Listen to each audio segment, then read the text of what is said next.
It's a beautiful morning. Not so much if you work for the government.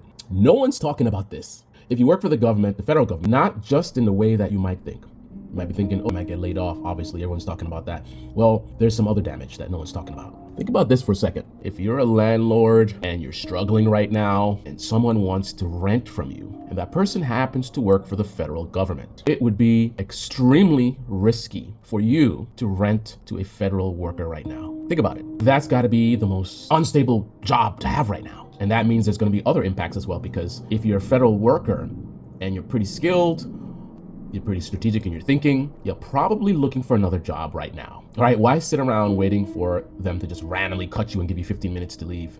The best workers that we have in the federal government are probably on their way out the door. What's happening right now can impact our nation for decades. But back to renting. Why would anyone who is not financially secure and can't take the risk rent to someone who is a federal employee?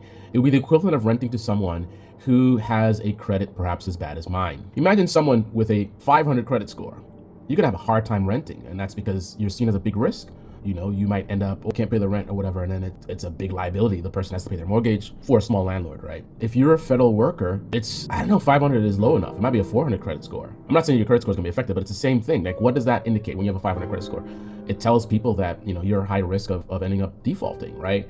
So that's definitely true of a federal worker. I think more so than someone with bad credit, because bad credit, maybe you went through some bad things. It was in the past, you made some mistakes. But if you're a federal worker, it doesn't matter, you know, your mindset or how responsible you are. You could get cut, you know, unexpectedly for no reason. I mean, more so than anybody else. And again, with 15 minutes notice. So what happens to that landlord when they get 15 minutes notice of like, hey, I'm not gonna be able to pay the rent next month? And I think if you're a veteran, you're also fucked. Unless you're like me and don't rely on any of your veteran benefits. So what this means is, on top of all the damage that we're seeing, there's going to be a bunch of people who are federal workers who are going to struggle to find housing.